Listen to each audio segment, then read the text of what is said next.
Hello, everybody. Welcome. Uh, this show is being brought to you by one of our longtime sponsors, which is DJ Event Planner, and that's www.djeventplanner.com, among others, which you will see at the bottom of the video when it goes, when it's published. So we thank you for your patronage with them to keep us on the air. And I thought tonight we'd just do, I'm just running a bit of a fever, but I put my stage health on. So he's got the boogie fever. Yeah, I do. He's always hot stuff. Yeah. And the boogie woogie flu. The rocket pneumonia. The rocket pneumonia. So anyway, just kind of like a hallway talk, basically. And I mean, I'll kick it off, and then whatever you want to talk about, whatever's going on in your life, it would be fine.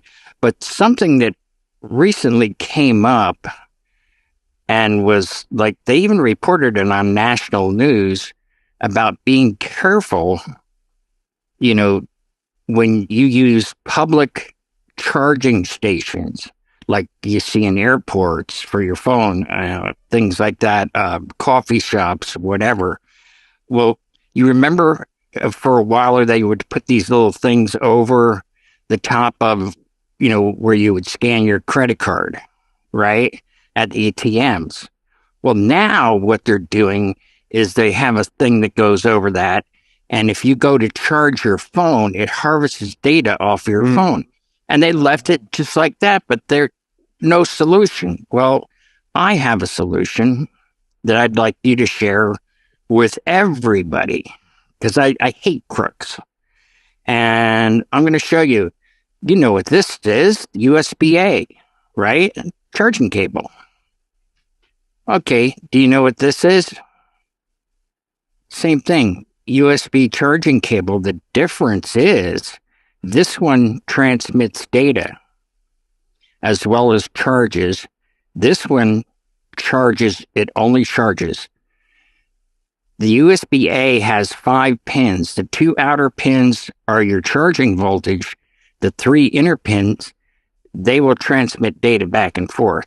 Now, if you don't know if you have one, you could buy them, just go on Amazon and get a charging cable that won't transmit data. But if you have things laying around, like from old devices, plug your phone in, plug it into your laptop, and if it doesn't show up as a device, then you can mark that cable as a charging only cable. And if you're out and about and you need to use one of them, you'll be able, to do that. Another way around that I use is these little charging packs. It'll charge my phone like 4 times, if I'm wherever, flying or driving or whatever. So that's my tip, my solution actually, to, the mass hysteria that the media wants to put out. Without a solution, it's just like, oh, the sky's falling, but we're not going to tell you to open an umbrella. So anyway, so what are you guys up to? Anyone? Probably add to that, Howie, if you bring your own power brick, right, and plug in an outlet, you're bypassing, or your own battery. Yeah. Bypassing the whole entire system. You don't have to worry about it. You have to worry about someone taking your information. Exactly. Be self-reliant. Don't be looking but then work plug into. Yeah, you get guys like Brian and I, we're all about like, let's make everything lighter. And it's like, okay, if I don't have to carry this and all I have to do is have that cable that will not transmit data, I'm going that route. I'm going light. I'm going light. For sure. Those outlets have to look really sketchy though. Like it has to be a solid brick wall and there's like a built out box with outlets and there's no conduit. It's just, it's just an SSD inside or something, But what they do is, it's just like the same thing they did with the credit cards, where they made them so nice with the sticky adhesive. They just stick it on there. And if like in an airport, if you saw it and it looked, the fit and finish looked good, you're getting fooled. I mean, it made it to national news because they're the crooks. You shut them down one way, they come up with something. Yeah. Always looking for a way in. That's for sure. Good advice. I never understood that. I never like every time I get a scam call, they put so much effort into doing this. If they put efforts into like actually making money, they would do fine. Right. But they do all this dumb stuff. It's almost like they're the Joker and Batman. They have no choice but to be a criminal. Really? They can't have a legitimate job. Or the snake. They have to be Satan. They can't be good. They have to be the devil. No, just do legitimate things. Take your energy and do legitimate stuff and make a fortune. You're obviously organized. You're technically savvy. Work with that. I don't get it. Now, if you're robbing houses or you're a crackhead, stealing purses, that's different. But if you're like calling people in a call bank and you figured out how to change it to a local number and put a different tag out there, and couldn't you be using your talents doing something more creative than this? Yeah, you're right, because those people that work at those call centers, they don't get much at all. It's the guys at the top that are making all the money. Oh, yeah. So you're right. They could be making a lot more money. Just elsewhere. This scam you're doing and make it legitimate. And I don't just a random thought. Whole of you about your car's warranty, and you haven't returned the call. My 2011 Pontiac Vibe, right? Yeah. No, I have a warranty for you. The warranty expired. It was almost like walking up to a girl and say, "Hi, Lisa. My name's not Lisa. Oh, I'm sorry. Hi, Lisa." Eventually, someone's name's going to be Lisa. "Oh, hi. How do I know you?" That was the weirdest scam in the world. It was always a 2011 Pontiac Vibe. And that went on for a long time. You remember that one? Mm-hmm. Yeah. Hello, Ringstart name here. Yeah, I know of a guy. I know of a guy that was on the boardwalk at Atlantic City who was asking people, "Hey, you got $1?" But that was a preemptive scam. That was good. Yeah, that's scam repellent. So yeah, that was really funny. Or chasing them, scare them away. There you go. So John, you had a heck of a day. You had the Boston Marathon, right? We had the marathon in town. We were over right at the finish line yesterday, set up some TVs in a local hotel. And then today we were over by Harvard, which is about a mile and a half away. And we had a veteran. Is it Harvard? Yeah, the Harvard. And we got to park the van, not the car. In Harvard, yeah. Yeah, they rolled R at the end of that word. And they rolled in a long 18-wheeler stage and a band was supposed to play, but it was going to rain. We just knew it was going to get rained out. So the Talking Heads did their speeches. It was a nice day. It was a little crowd gathered, and they're going to do the rest of it next Sunday. We'll get to do the sound from the band. But it was a good day. Good day. So very, very cool. The marathon was successful. No incidents. It was the 127th running of Boston. And I don't know if you guys know this, but Dan Carpenter's wife traveled all the way there to run the marathon, and she finished it. That's pretty cool. Yeah, I saw that. That was pretty neat. That is so cool to set a goal like that, especially, I mean. Yeah, she had a good time too. It was like 4 hours or something. I was like, it's 26 miles. From not being a runner and having kids and teaching school and then say, I think I want to run a marathon in Boston. It's like, that would not occur to me. If you ever see me running, look behind me because there's probably someone with a gun chasing me. Right. I Well, so shout out to Brienne. You did very good. I just had to pull her name up quick so we should get some love from the channel and say, good job, good job. Yeah. You know why the Boston Marathon is 26.2 miles? No, I do not. 26.2, because that's how far the horseman ran saying the British are coming. Not Paul Revere, the other guy who gets no credit. Who gets no credit. And then he dropped dead at 26.2 miles. So that's the official. That's as far as he got. Now I remember that. So that was, so what do you have for us, buddy? You're sitting there pretty quiet. Other than I would probably say from this weekend's event, one of the things I would always look at what and who you're talking to, and listen to them, because you never know when you run into someone, if you know a song that might hit them emotionally, it's a good time to put that song on. And we had an event this past weekend, and the father dancing with his little girl at the end of the event, and put on a daddy-daughter song for two of them. And it was Not a Dry Eye in the House. And this was at the end of the event, not during the beginning.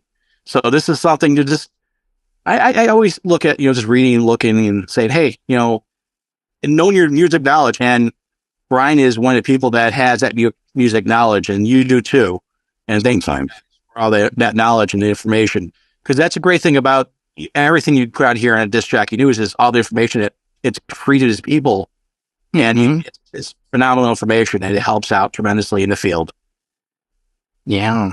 Now, Brian, you have something coming up next week. You're going to be a professor now.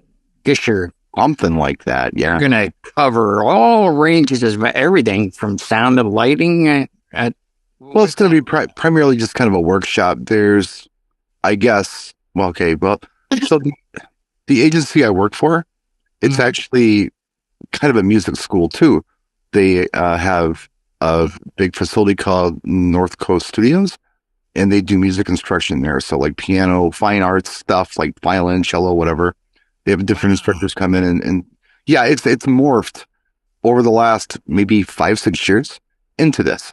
In fact, the gentleman who owns the agency now is like a world-class trumpet player. He's like really good. And he's got his own band called North Coast Orchestra, and they play all over the area. They're in Chicago all the time. They're here, whatever. They're really good. So anyway, he was telling me a while back that a lot of people have contacted them because they were looking for some instruction on DJ related things. And he asked me if I would be willing to come in and run a class. And he had kind of idea how to do it. He was going to do like a 6-week course every Monday for 6 weeks. And I'm like, no, let's not do that. Let's do like 2 intensive days, 2 hours apiece on fundamentals. I don't want to tell anybody how to be an artist, but I'll show you how to set up your system. I'll talk about unity gain, what speakers to select for the event you're doing. Should you be using a sub or not? Stuff like that. Just this simple stuff. And we'll be in a room where I'll be able to do like, okay, here's a small system, here's a big system. And, here's why this works well. And here's how you set this so your microphone doesn't feedback. And just, it's a workshop, and it's going to be a little something for everybody. So that's next week, whenever that is. I've got the flyer for it, but I don't remember. I like that you're only going 2 hours and you're not like getting them up at 7 and hammering them over the head until noon type of thing. And like, it's from 7 at night to 9. And that's great. The Midwest DJs Live thing is going on. I did not know that when Matt scheduled this. I looked at it and said, oh, wow, we got a thing. But it's not stepping on anything they're doing, because I think they're wrapped up by 5. Sure. So yeah, it's two days. The 24th and 25th of April, from 7 to 9. And you just go to that website, North Coast. It's either info at ACA, I think is what it is, entertainment.com. But anyway, you can sign up for it. It's a prepay thing. You just show up, and I'll be, I'm allowing plenty of time so people can ask questions. I can help them out with whatever they might have that they need help with individually. And just some suggestions, and maybe try to help some people out. So that's something I have going on that people will hear about after it's happened, because our broadcasts usually go up like, 4 or 5 months after we do them. So this is like, we're talking about something that happened in the past at this point for anybody watching. It's already happened. Yeah, this is July 2023, just so time. Happy 4th of July, everybody. If this goes well, we'll do them recurringly. If it's cool. So maybe once every 2 months or something, we'll do something like this. If there's a need for it, we'll do it.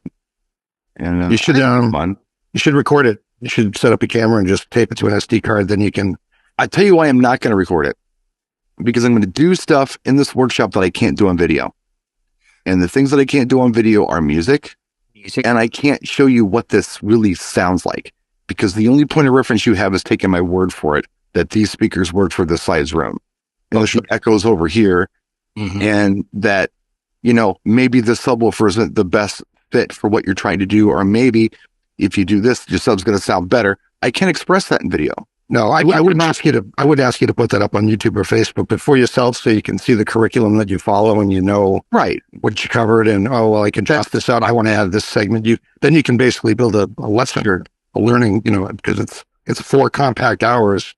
Right. You'd be like, geez, I never hit that thing I wanted to get around to. Right. I said I was going to come back to it and gone. You know, like that type of stuff. Just for yourself. That way. No, you're absolutely right. I think my plan is I'm putting an outline together. I kind of have it. I'm going to edit it a little bit.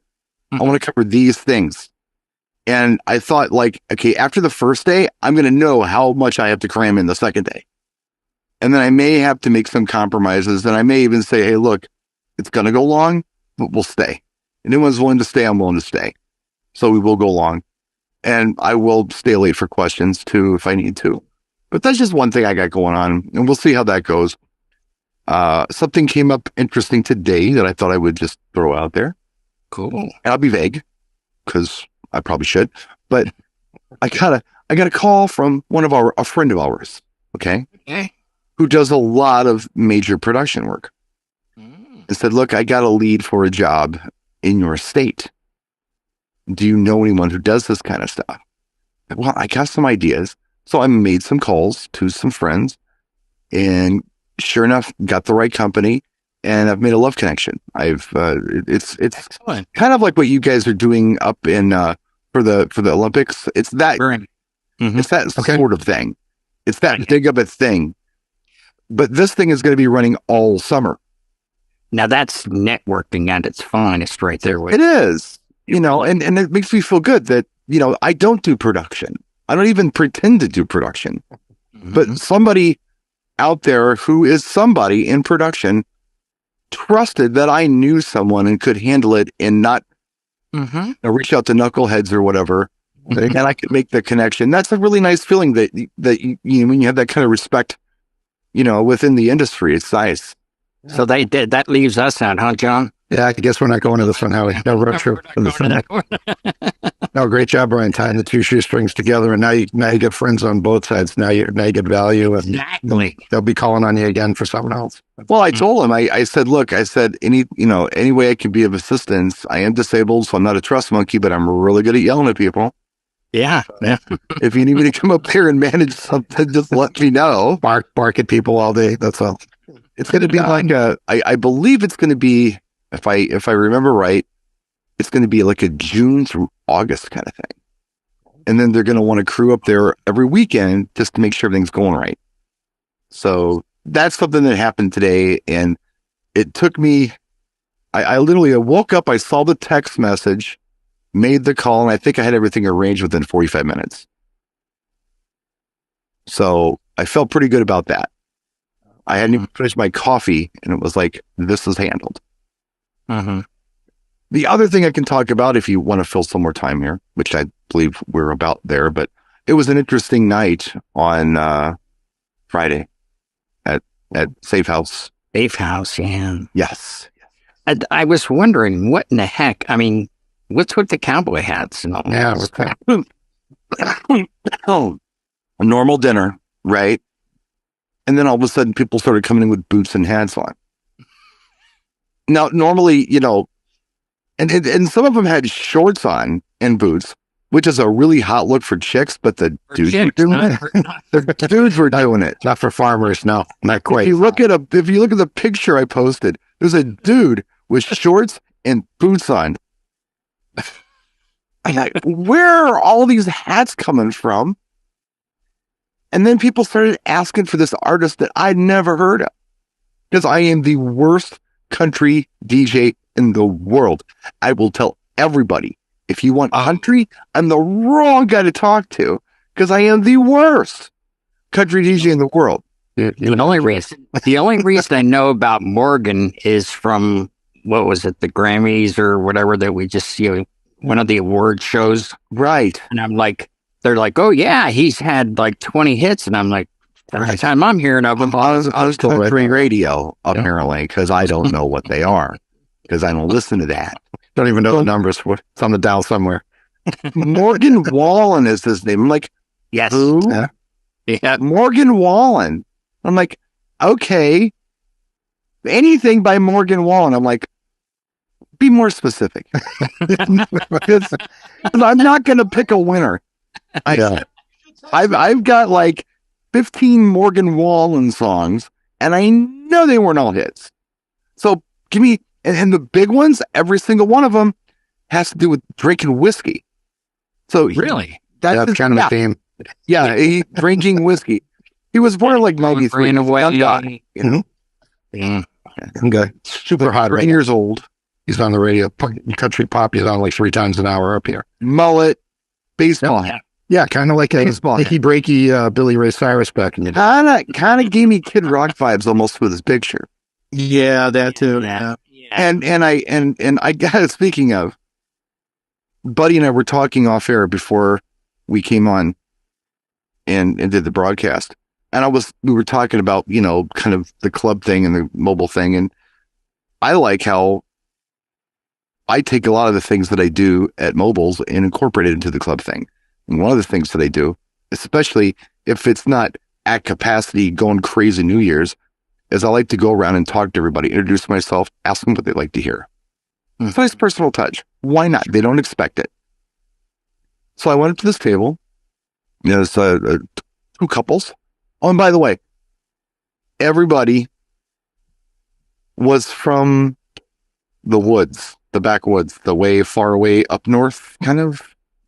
They don't get out much, okay? They just don't get out much. But they're in the big city tonight because there's 2 Morgan Wallen concerts at American Family Field, which is our big stadium, used to be Miller Park. He's selling out baseball stadiums 2 nights in a row. Wow. So they're coming from weird hillbilly places. They're not coming from, you know, the east side or whatever. They're Gonna get letters now. I know it's okay. They sent him out to Brian. I what I don't want to do, you know, is I don't ever want to share my politics with anyone. I mean, it doesn't matter. I mean, who cares? We're all people. We think different, and we can all think different, and that's fine. And I don't wear it on my sleeve. I absolutely don't. And I don't give anybody dirty looks that feels differently than I do. Mm-hmm. So I go to this couple, this group of couples. I guess there's like 4 of them. And I say, hey, you know, my name's Brian. I'm the DJ. What can I play for you? We like rock. Okay. Yeah. Like what? Leonard. Okay. So roots rock, southern rock. Got it. The other guy says, and we like Kid Rock. And we stand with him too. Oh, geez. I'm like, Would it seem okay. political stance of some sort? Or Yeah. There was an incident with a Bud Light advertisement last week, and he took his machine gun to a case of Bud Light because he didn't like the transgender person who was on the can or something. Some cans may have been injured. I mean, whatever. I don't care. I don't drink Bud Light. I don't care. Whatever. Don't matter to me. I'm not offended. I'm not hurt. I'm not upset. I'm not happy. I'm nothing. I'm like, okay, whatever. But he had to make it a point that I knew that he stood with Kid Rock. Oh, okay. Right on. Well, and I played Kid Rock for him. I don't care. Whatever, you know. I didn't need to know his politics about it. All you had to do was say, you got a Kid Rock? Yeah, sure. I didn't need to know that, you know. So it's just weird to me. But they were socially awkward like that. He's like, do you know where you are right now? I didn't have the heart to tell him that the person at the door who carded him was transgender. I didn't have the heart to tell him that. Yeah, his head would have. Some things are just better left unsaid. It's almost more funny that way. Yeah. So I just left it alone. Oh my God. Her real name is Bob, but that's okay. We're not going to talk about that today. We're just going to play Kid Rock. Large words, Brian. Sage words. It was just more fun just to leave it alone. But it was interesting. It was an interesting night, and the people, they didn't get out much. They drank a lot. So it was a profitable night for the bar. Good night. And that means But there was back. Yeah. Right? Yeehaw. But I didn't know, so I just played stuff. I was trying to play to them, but then I was back and forth, and I walked up to a couple of tables later in the evening, just because there was nothing else to do. I was just playing this music. And said, you guys doing okay tonight? Yeah. Hey, I'm really sorry that I didn't have like more of the. Are you kidding? This was amazing. Thank you so much. We really enjoyed what you played tonight. This was great. Like, cool, good. Because I was all over the place. But I kept going back to kind of the roots rock thing. Remember that from my state fair days? That was the format they wanted on the stage. And I thought, oh, this is appropriate. It's country rock. It's Southern rock. It's, it's Tom Petty. It's anything Jeff Lynne's produced since he was done with the ELO. It's, anything Crow, Black Crows, Counting Crows, Sheryl Crow, Name Your Crow, Old Crow Medicine Show. It's all good. Anything Crow is good. But don't eat Crow. But not the Crow soundtrack. That's different. Yeah, that's different. Different party. That's more the Nick Kahn kind of party thing. Yes. Definitely Nick Kahn. Yeah. That's all I have for you today. Yeah. Well, that was awesome. Oh, great story. Anybody have anything else they want to say before we put a fork in this? All right. Hey, folks, thanks for tuning in. And I only have a spoon tonight. I don't have a fork. We're going to have to put a spoon in it, and then we'll eat our pudding. How can you eat your pudding if we don't? How can you eat? Anyway, we'll see you next week, and we'll see you tomorrow for the music show. So